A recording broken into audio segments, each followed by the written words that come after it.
Carolina Conservatives Preachers with a Punch, and we have been punching hard over the last several weeks, and we're going to keep punching hard. Of course, that is something that we really enjoy to do. I am Dr. Nathan Street, along with... I'm Pastor Alan Mashburn. Thank you for joining us. Today we have a candidate interview, and I'm going to turn it over to him in just a moment. He's going to tell us more about him. We have about himself, but we have John Morse. He's running for Superior Court Judge in Rockingham and Caswell County. He's running against a Democrat incumbent, and we want to turn every state red, but we want to make sure that every county is red in this state. So, John, thank you for coming on. It's a joy to have you. Thank you, sir. Yes, sir. Sirs, I really do appreciate it. It's a pleasure to be here. It's a beautiful day. Yeah. It is a beautiful day. Why don't you tell us a little bit about yourself, how long you've been in the county, what you're doing now, and what made you want to run for Superior Court? Certainly. Well, again, I appreciate it. For one, we see where our country has been heading the past few years. I've been a lifelong conservative. I've always been a Republican. I've been raised by conservative Christian parents, and and I have two little ones of my own. And so we see this trend not only with the executive branch of our government and the legislature, but most importantly, judiciary. And we've seen what liberal activist judges what the harm they can have to our freedoms and to our Constitution. I am in Rockingham County. I have lived here for over 10 years. I was in private practice for the first 6 years, basically representing clients in both civil and criminal cases in district and superior courts. And for the past close to 5 years, I've been serving as the Rockingham County attorney. So I've been serving the citizens of this county in that role, which has been a delight. But the way that God works is He puts these messages on our hearts, right? I mean, He gives us clear indications of, I'm opening a door and I want you to walk through it. And so, sometimes I kick and scream, but at the end of the day, God is going to have His way with this. And so for me, it's a big faith issue. Not only do I want to make a stand for conservative values and our heritage and the foundations of our Constitution, but I also want to provide a great. I want to be able to stand up and my kids can look and say, "Dad stood up for what was right, what was true, what was biblical in our culture."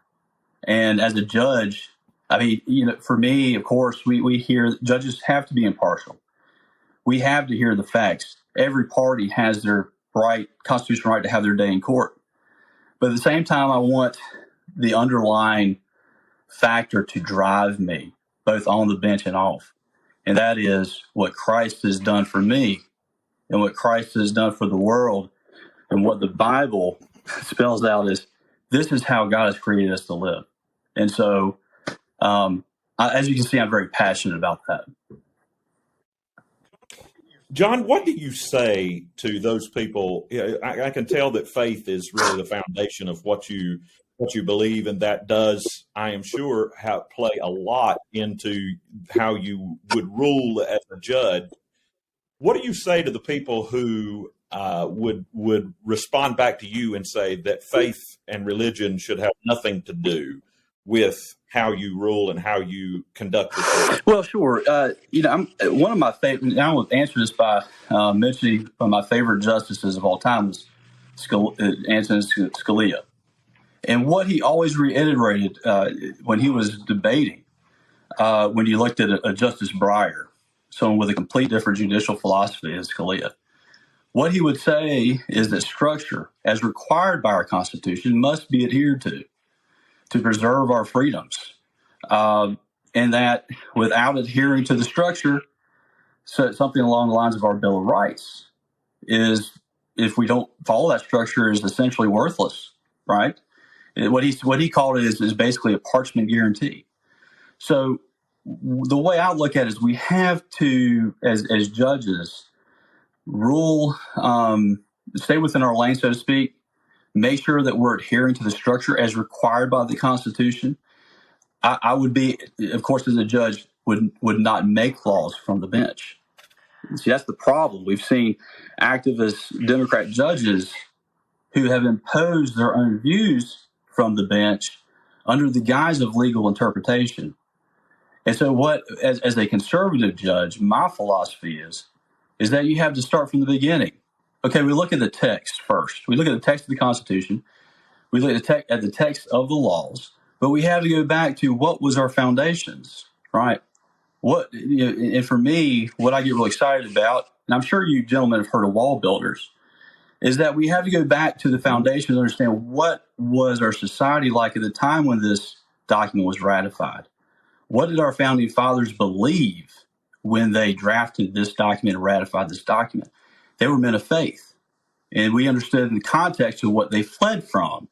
And so we have to look at the Constitution as a judge, interpret it through that lens. And the one thing that I can say that I've been so inspired by and encouraged by is the fact that we have a majority of originalist judges at our U.S. Supreme Court. So refreshing to see them hitting the reset button and saying, we're going back to the text of the Constitution, and we're going to take it even further. We're going to look at the original intent of our founding fathers, and we're going to start from there. Mm-hmm. And my concern is, especially being a father of two little ones, what is our nation going to look like 10 to 20 years down the road? The further we move away from our identity and understanding what our foundations are, we lose our identity as a country, which is a scary thought. And what I would vow to do is adhere to the law as it's in front of me, interpret it, and not impose my own views or beliefs. And so what we see, though, is when we see these liberal judges, if they impose their own views, it's essentially chipping away at our liberties and gives the judge no basis or no right constitutionally to do that. So what do you say to the atheist or the guy on the left or the mainstream media who would say your biblical worldview is going to cross? Because let's be blatantly honest. The left's worldview affects their decisions, obviously. They are not originalists. They are not constitutionalists. They believe in arbitrary law based upon how it's going to affect the society, how culture has changed. And so it's basically rewriting the Constitution as we go along, which equates to legislating from the bench. But how do you respond to that? And being a Superior Court judge, I'm going beyond that because I can see you one day being appointed to a higher office or running for a higher office. I want you to. I want people like you doing that. In fact, we need a great attorney general, by the way, if you know anybody running. So, I mean, how do you approach that? I don't see how it cannot cross over because it defines who you are. But at the same time, the Constitution was written by men who feel the same way you do. So bring us up to that. There's a struggle, and the majority of it is spiritual. No, I agree. But and this is the way. Before I jump in, I don't want to get too far off track, but I was raised in a conservative Christian home. My father is a retired pastor now. He's still preaching in retirement, but he's in the pulpit for close to 50 years. And so what I view, my father, I remember I had this struggle. You talk about faith. I had this struggle in college whether to go to seminary and go to full-time pastoral ministry or go into law school. And my father did not. I remember the day I went to him, I said, Dad, I think I want to go to seminary. And he sat me down and he did not scare me away from it, but he instilled in me the importance of having a genuine calling from God to go into full-time pastoral ministry. And so I did a lot of soul searching there. But I view this as if God opens the door for me to enter to wear the robe and sit on that bench, that's also a calling. That's a high level of responsibility, right? And so one of the great opportunities I had in law school was to be trained as a Blackstone Fellow. And I don't know if you've heard of the Blackstone Fellowship, but they're a program with the Alliance Defending Freedom, which has been on the front lines with the cases such as the recent Dobbs decision. And so, very conservative group. And one of them, so past faculty have included such as Ed Meese and now sitting Justice Amy Barrett, who was on the teaching faculty. Now, she got drilled right during her confirmation hearings in front of the Senate on her associations with a program like Blackstone. And their argument was, how can that not impact your decision as a judge and influence you that way? And she had excellent remarks with this. And I think as a judge, I'm going to have to follow her lead because she answered it so eloquently, is the fact that she mentioned that I taught lectures on originalism. That's her judicial philosophy in the line of Scalia. However, she said, the other materials and everything that went through the Blackstone, which is is training Christian lawyers for their legal careers. She said, however, that will not impact my decision as a judge. And I believe that even though I have strong religious convictions, I still have to be a judge. There will be laws that I won't agree with, that I'll struggle with, but it's not my job. I think that's key. I think you just hit the nail on the head. You've got to interpret the law as you see it, not the way That's the you desire legislature's it to job. be. And we've seen Roberts do that on a number of occasions. He rules by the law. Chief Justice says, if you don't like it, vote him out. Yeah, that's true. And I think that we've got to also understand that some of these, what Pastor Mashburn was talking about just a minute ago, with how how leftists view the court. We've got to just be completely honest here and say that they have a religion. Even atheists, that's their religion. It's secular humanism.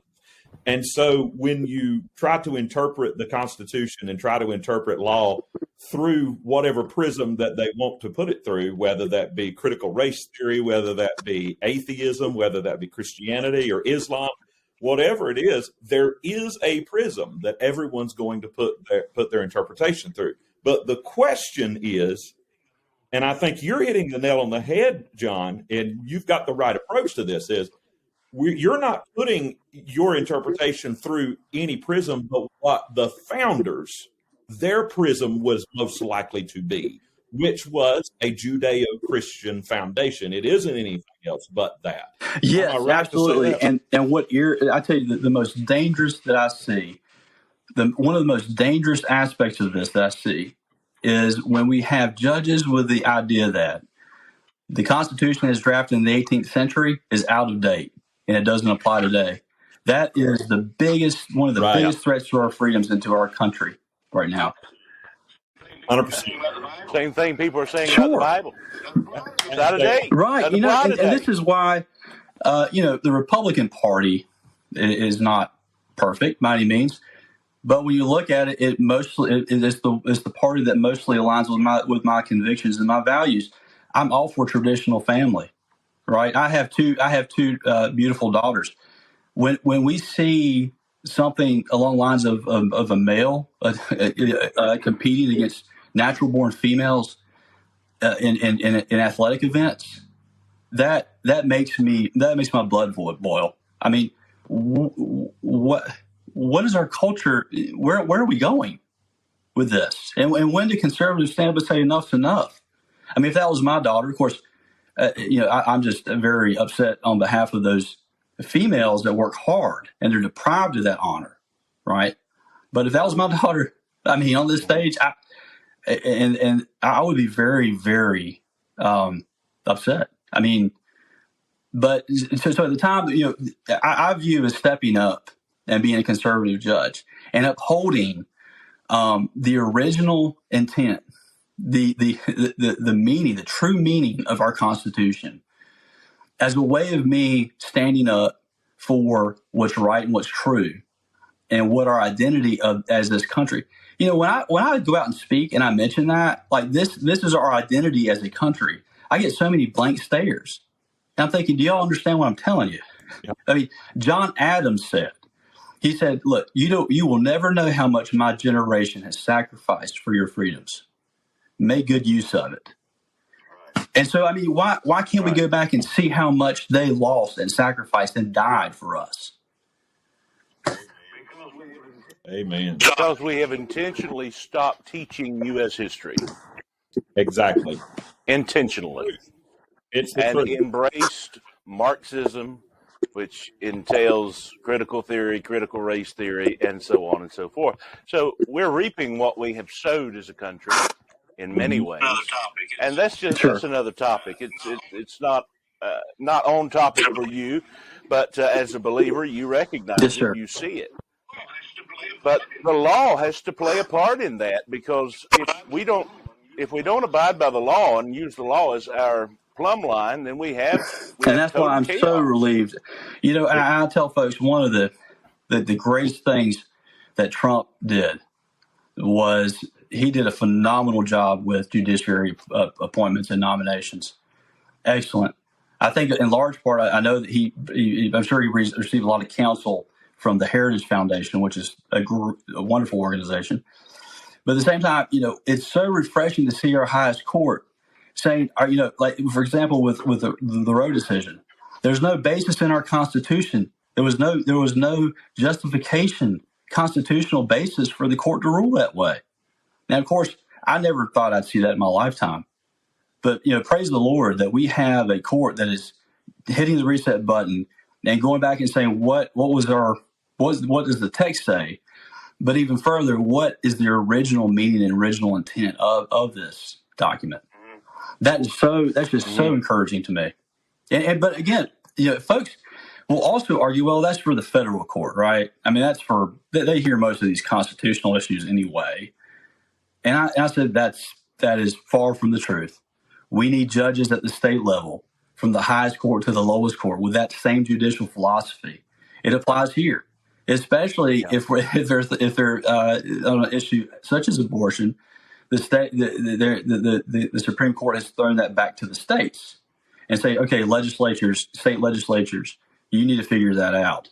So of course, I mean, this is going to be coming before state judges. We've already seen it happen in Kentucky.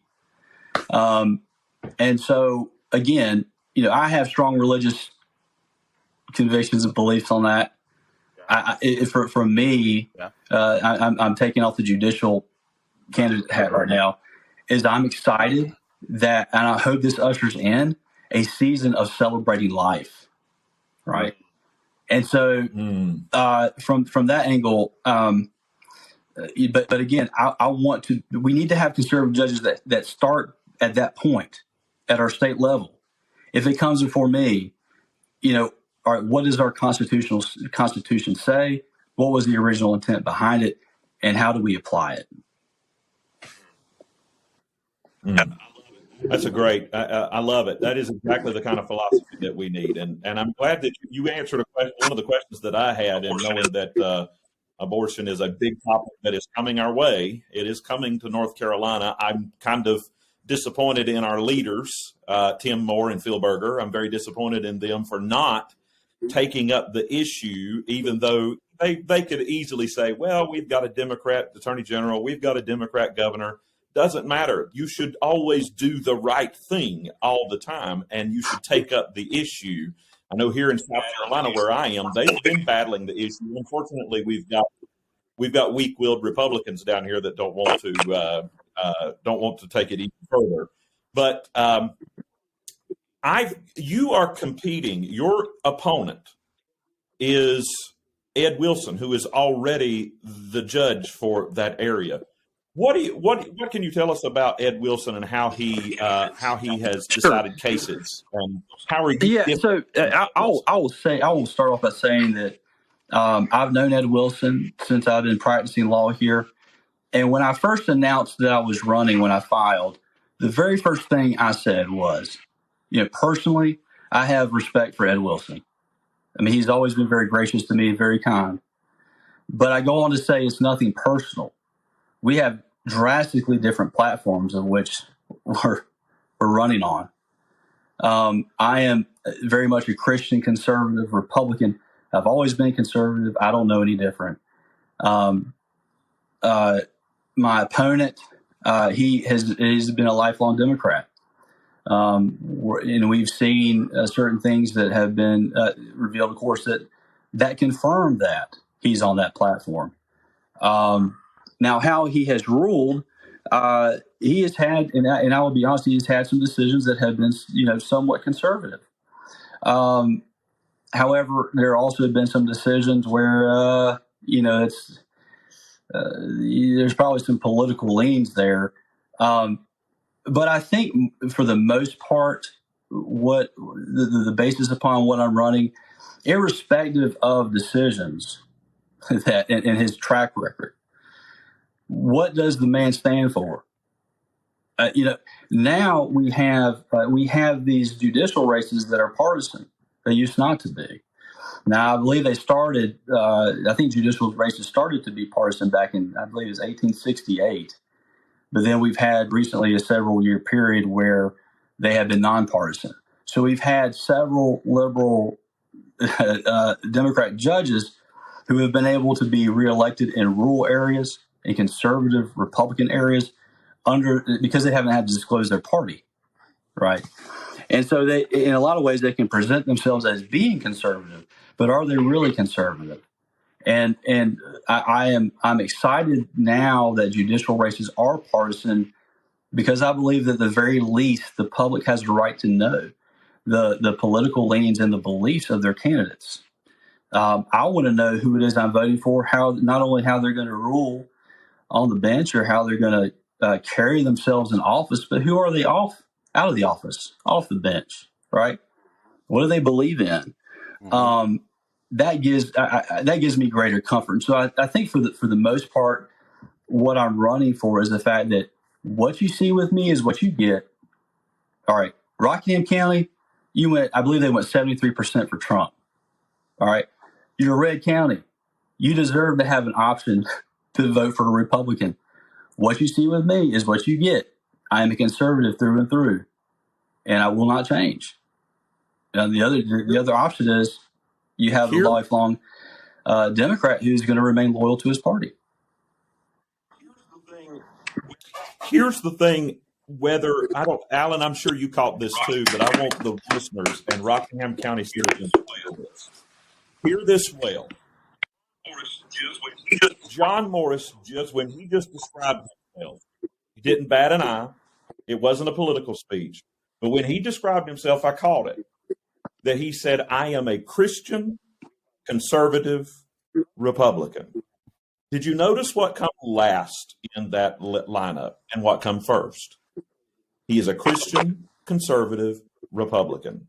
That makes the most difference that he's got his order in his list in the right order.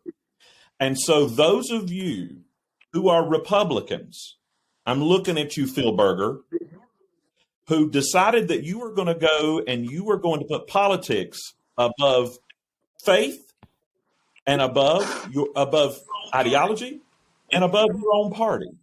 And you go out and you endorse a Democrat, a lifelong Democrat, and we have seen from the Democrats that they are going to put party above country. They're going to put party above faith. They're going to put party above their ideology. Party is everything to them, very much like true Marxists are. And that's exactly what it is, the party first, because they're going to get their liberal elites, their rich white liberal elites. That's what they're going to get, is they're going to get all the goodies coming from you all.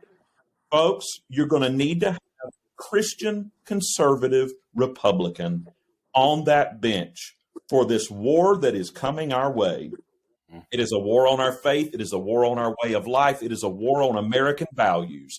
And Ed Wilson may be a great guy, but at the end of the day, if he's not willing to leave the Democrat Party, he's already putting the party above you, the citizen, knowing that this county is red and is conservative.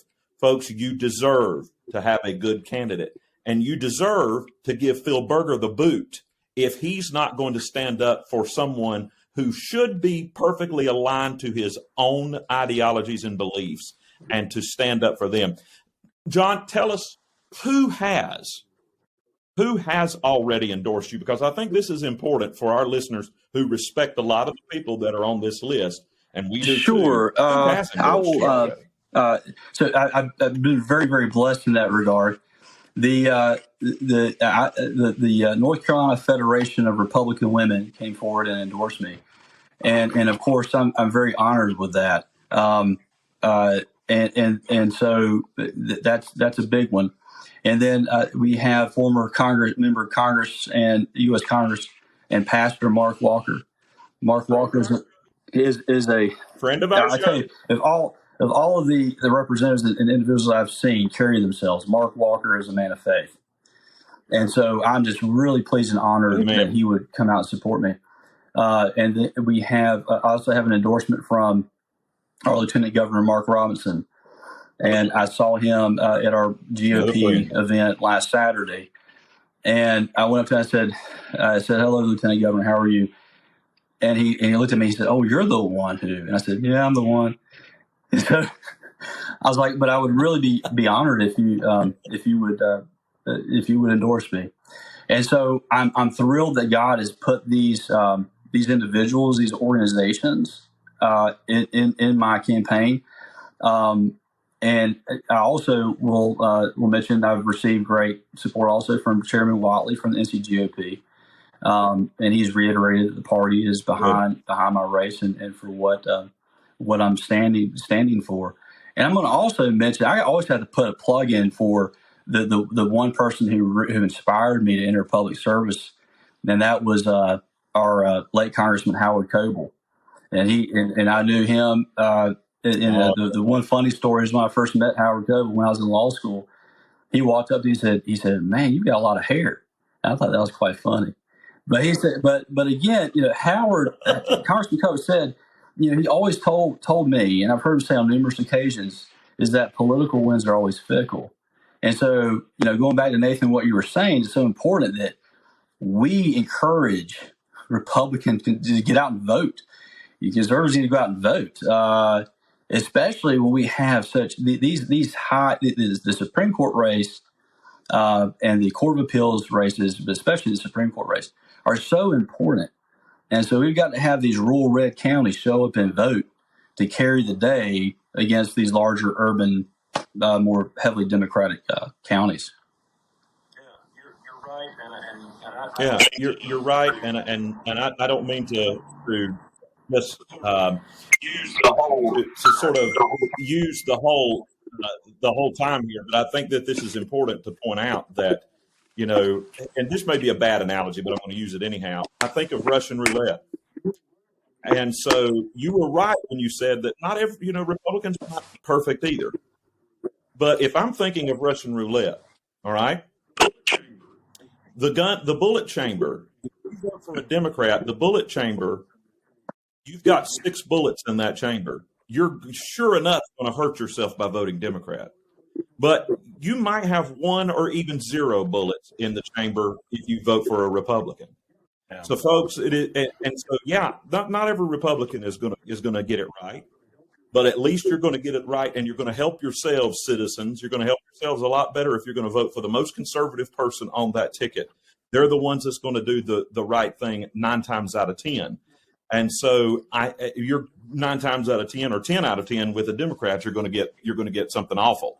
So it is important that you guys understand that when you go to the ballot box to cast your vote. And so I want to just really stress that we're not going to back up any good old boy network. Phil Berger, you got your friend out there, and you're going to put friendship above your state. You're going to put friendship above your party and a friendship above your ideology. All right, that's fine for you to have your friends, but we're not endorsing good old boy network. We're endorsing the person who is going to be the candidate who is the most conservative and give the best shot at getting conservative values and adherence to the law, and that is John Morris from everything that I have seen and everything that I have heard. So we really encourage you all to do that. And John, we just want you to speak to the audience, speak to the people of Rockingham County, Caswell County.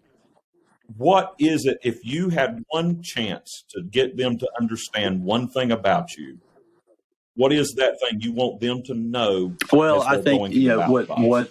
what I mentioned before is that what you see with me is what you get. One thing that I always want to be known for is a man who keeps his word. Right? I mean, a man's word is everything. If I make a promise, I follow up with it. I want to be consistent. But I ultimately want them to see and know that I'm a man of faith. That the Lord's work in my life has been so clear. You know, I've had seasons in my life where the only thing I've had to grasp onto is God's every word. And I mean, when you get to that point, I mean, your life is just life changing. It's amazing to see. I mean, and really, what we see happening now at all levels, at our church, in the church, and in politics, and you see this on the bench, is that there's a spiritual warfare going on. There's a lot going on behind it. And one thing that I would like to really tell folks, I always love what Scalia said when he says, you know, have the courage to have your wisdom regarded as stupidity. Be fools for Christ, and have the courage to suffer the contempt of a sophisticated world. You know, we have to follow leaders like Scalia. The man adhered to our Constitution. He was an advocate for it. He was a bulldog for it. I mean, he didn't back down to these liberal elites that tried to, you know, it's almost like you listen to it and you listen to some of these liberal jurists or like, and it's almost like they hear Scalia and in response, they're like, well, does it really say that? I mean, it kind of takes me back to the book of Genesis, right? Where it's like, well, did God really say? Well, you know, our founding fathers, you know, they put this document in place. They were brilliant. They knew what they were fleeing from, and it's not perfect, but it's the best in the world as far as that document and the structure that we've got. Amen. They had seen all the tyranny, they knew the cost, and they were still willing to pay it. And if you don't stand up to tyranny, it'll beat you every time. So let me say this. Rockingham County is predominantly red, correct? All right. You've been endorsed by all of these folks, and all of these are good folks. They're good friends of ours. Yes. In addition to Dale Falwell, he's helped you a lot, correct? So, folks, let me tell you something. And I want everybody in these 2 counties to listen to us, because the Democrats are the party, and they have pushed us to this edge. This is no longer politics as usual. Right. This is a fight for the republic. John is a good man. He has to remain nonpartisan in his office as much as possible. There's lines he cannot cross, but there are no lines we cannot cross as citizens. The Democrats are the party that wants to defund the police.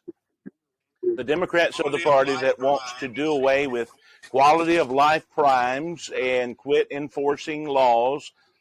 to certain groups of people based on the equity of what equity needs. I want to take that word equity and shove it down the biggest commode in the world and flush it.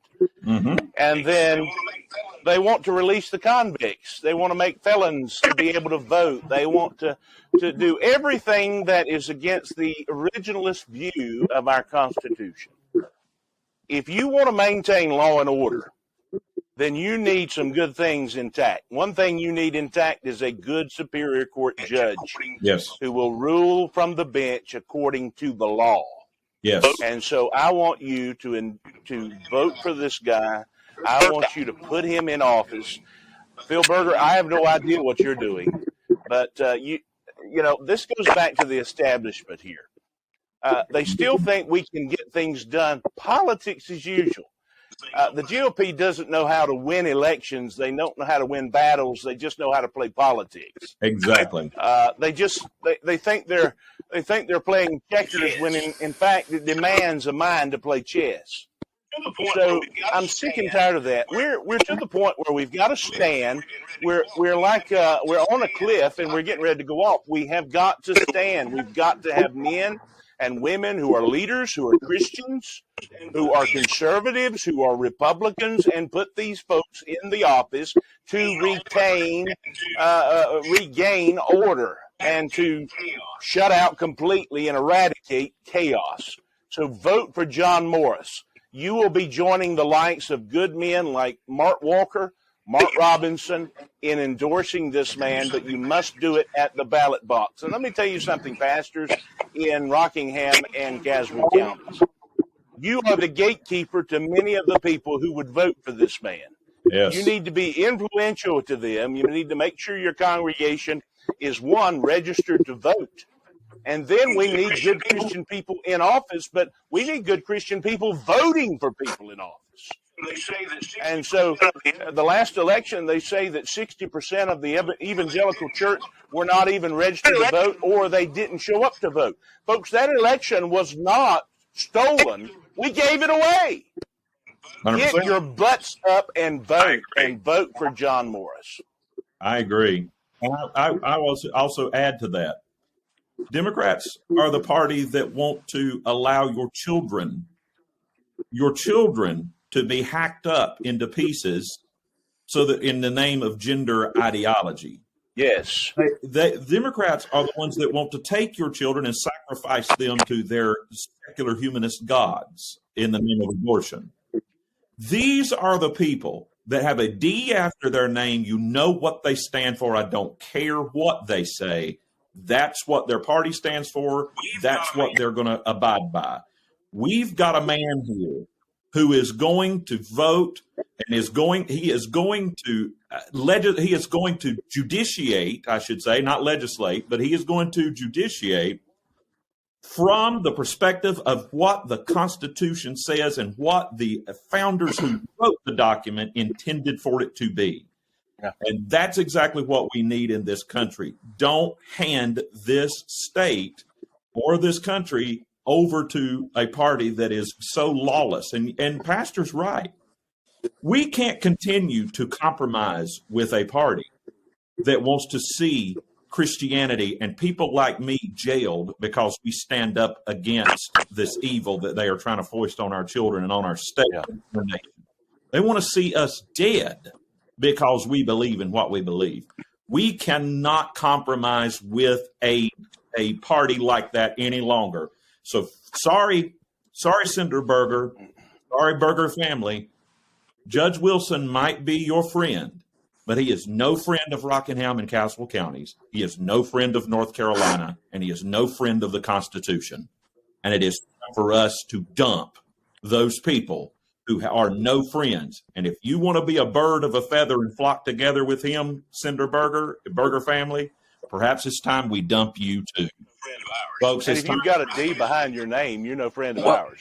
No friend of ours. I can't speak for John, but I'm speaking for Nathan. I would like to mention this, what Nathan has just said is, one thing that I share with I have two beautiful girls, little daughters, and the one thing that I reiterate to them is Psalm 139. You are wonderfully and fearfully made by the Lord. Hallelujah. And we've got to steal that identity. Hallelujah. into our children. They are created by the Lord. How offensive of it is it for our culture to intervene and try to call the shots on what God has created? I mean, it's just. Amen. You bring up a great point, and sooner than later, you're going to have to face this as a jurist, because California's already started a law, and this is a whole different podcast, and maybe we'll bring you back, but next week we're going to be talking with Congressman Walker about this. California's already signed into law, Emperor Newsom, who wants to be president, not Grandpa off, but he's already signed into law that you can take children away from the homes, the parents, if parents don't support gender identity in that child. And if they believe that the parent will never come around, they can permanently remove that child. We're going to have to make laws in here to counter that in this state. And they're going to be And of course, as you know, as I'm sure you've heard other judicial candidates speak to, I can never give you any sort of indication how to rule on any sort of hypothetical situations. But I can say this is that I know that there's a higher power that I'm accountable to, and I mean just the same as my father being a pastor, Amen. Same with a judge, and same with our life's work. We are accountable to a higher authority, the creator of the universe. Amen. Right. Well, so Nathan, Dr. Street, I think we've already mentioned it. We can endorse this guy. Well, I'm honored to have their endorsement. I really am. All right, let's go on record. We are on record as endorsing John Morris for Superior Court Judge Randolph. No, Randolph County is already red. County and Caswell They're County. red now. I'm a Randolph. Yeah, that's right. Oh, yeah. We're the red. I'm a Randolph County boy, so we were the reddest. So so that's we definitely encourage everyone to go out and vote for John for Superior Court Judge. It is very vital that we get folks like this, a man of God, a man of principle, and a man of understanding, a man of the law, who honors and respects the law on our Superior Court circuit. It's very important that we do that, folks. And so, look, I know that we are running long, but I think it's important that we have shined the light here on everything. And I also want to say that that what Pastor Mashburn and I, what we say on this podcast are our views, are not views of John necessarily.